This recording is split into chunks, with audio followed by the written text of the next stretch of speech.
بسم اللہ الرحمن الرحیم۔ السلام علیکم۔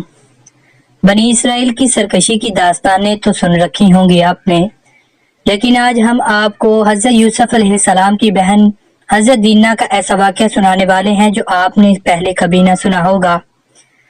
دوستو، یہودیت دنیا کے قدیم ترین مذاہب میں سے ایک ہے۔ اتنا پرانا مذہب ہونے کے باوجود دنیا بھر میں یہودیوں کی تعداد دوسرے مذاہب کے مقابلے میں بہت کم ہے۔ جہاں دنیا میں عیسائیت کے ماننے والوں کی تعداد 2.5 ارب، مسلمانوں کی تعداد تقریباً 2 ارب اور ہندوؤں کی تعداد 1 ارب سے زیادہ ہے، جبکہ دنیا کی جدید مذہب سکھ ازم کے پیروکار بھی تقریباً 3 کروڑ ہیں۔ ایسے میں دنیا کے قدیم ترین مذہبوں میں سے ایک یہودیوں کی تعداد 1 کروڑ 52 لاکھ ہونا ایک عجیب بات نظر آتی ہے۔ آخر اس بات کی کیا وجوہات ہیں کہ یہودی دنیا میں اتنی کم تعداد رکھتے ہیں؟ اس کی وجہ یہ ہے کہ دراصل یہودی دور قدیم سے لے کر آج تک انتہائی نسل پرست ثابت ہوئے ہیں۔ ان کے نزدیک دنیا میں یہودیوں سے افضل نسل کوئی نہیں ہے۔ اسی بنا پر یہ لوگ نہ تو دوسری اقوام کو اپنے مذہب میں قبول کرتے ہیں اور نہ ہی ان کے ہاں اپنے بچوں کو شادی بیاہ کی اجازت دیتے ہیں۔ ان کے مطابق اصل یہودی وہی ہے جس کے ماں اور باپ دونوں حضرت یعقوب علیہ السلام کے 12 بیٹوں کی اولاد میں سے ہوں۔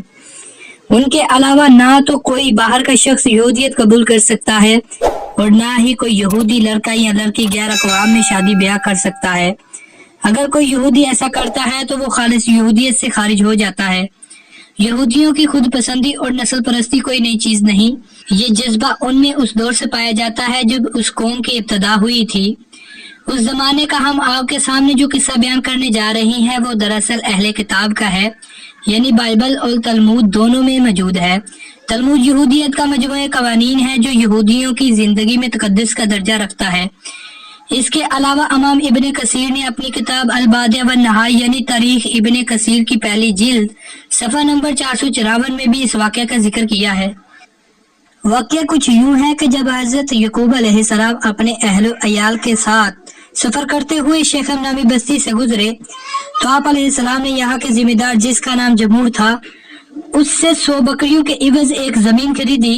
یہاں یعقوب علیہ السلام نے اپنا گھر بنایا اور 15 مہینوں تک امن و امان میں رہے۔ یہ وہ دور تھا جب حضرت یوسف علیہ السلام بہت ہی کم سن تھے اور آپ اپنے دیگر بھائیوں اور ایک بہن دینا کے ہمراہ اس جگہ رہتے تھے۔ کچھ عرصہ بعد اس بستی یعنی شیخم کے باشندوں نے ایک بڑی ضیافت کا اہتمام کیا۔ اس خوشی کے موقع پر یہاں کے رہنے والوں نے حضرت یعقوب علیہ السلام اور ان کے اہل خانہ کو بھی اس ضیافت میں شرکت کی دعوت دی۔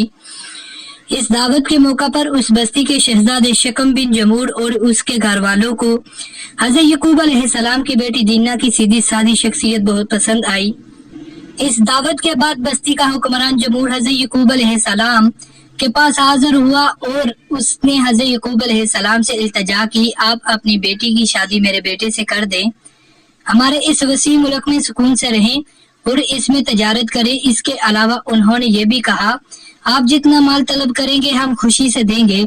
حضرت یعقوب علیہ السلام کے 2 بیٹے شمون اور لاوی اس پر بہت غصہ ہوئے کہ اس غیر قوم کی ہمت کیسے ہوئی کہ یہ ہمارے اعلیٰ نسل کی عورت سے شادی کے بارے میں سوچے۔ انہوں نے نہایت چلاکی سے اس بستی کے فرما روا جمور سے اپنے دادا حضرت اسحاق علیہ السلام سے مشورہ کرنے اور سوچنے کے لیے کچھ مہلت طلب کی۔ جب اس بستی کا حکمران جمور اور شہزادہ شکم دوبارہ ان کا فیصلہ سننے کے لیے آئے تو لاوی اور شامون نے ان کے سامنے ایک شرط رکھی کہ ہمارے لیے اپنی بہن کی شادی ایک ایسے آدمی کے ساتھ کرنا ایک شرمناک بات ہوگی جس کے ختنہ نہ ہوا ہو۔ اس شادی کے لیے شرط یہ ہے کہ آپ اور آپ کے تمام قبیلہ ختنہ کروائے۔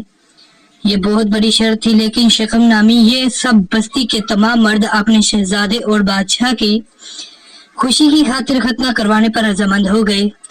ختنہ کروانا دراصل بنی اسرائیلیوں کی طرف سے کوئی شرط نہ تھی بلکہ یہ ایک چال تھی۔ جب یہ تمام شہر ختنہ کروا چکا تو اس سے اگلے ہی دن وہ لوگ اپنے ارادوں کو پورا کرنے نکلے اور ایک ناگہانی آفت کی طرح اس بستی پر ٹوٹ پڑے۔ اس بستی کے تمام مرد ختنے کے باعث درد میں مبتلا تھے، چنانچہ حضرت یعقوب علیہ السلام کے بیٹوں کو زیادہ مزاحمت کا سامنا نہ کرنا پڑا اور انہوں نے بستی کے حاکم جمور اور شہزادے شکم سمیت تمام بستی کے مردوں کو قتل کر کے ان کا مال و اسباب لوٹ لیا۔ حضرت یعقوب علیہ السلام کو جب اس بات کی اطلاع ملی تو آپ علیہ السلام اپنے بیٹوں کی اس حرکت پر شدید غمزدہ اور ناراض ہوئے اور اپنے بیٹوں کی اس حرکت پر شدید ملامت کی۔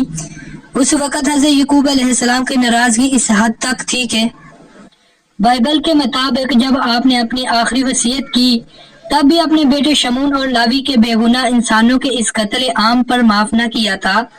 بعد ازاں حضرت یعقوب علیہ السلام کے انہی بیٹوں نے حضرت یوسف علیہ السلام سے حسد کے سبب انہیں کنویں میں ڈالنے جیسا عمل کا ارتکاب بھی کیا، لیکن اللہ تعالیٰ کو کچھ اور ہی منظور تھا، اسی لیے اللہ نے حضرت یوسف علیہ السلام کو اس کنویں سے نکال کر دنیا کی سب سے عظیم بادشاہت کے مرتبے پر فائز کیا۔ یعنی آج ہزاروں سال گزر جانے کے بعد بھی یہ قوم یعنی بنی اسرائیل آج بھی اپنی اس ہٹ درمی اور نسل پرستی میں مبتلا ہے۔ تو ملتے ہیں دوستوں ایسی مزید ویڈیو کے ساتھ، اس وقت تک کے لیے اللہ حافظ۔ اللہ حافظ۔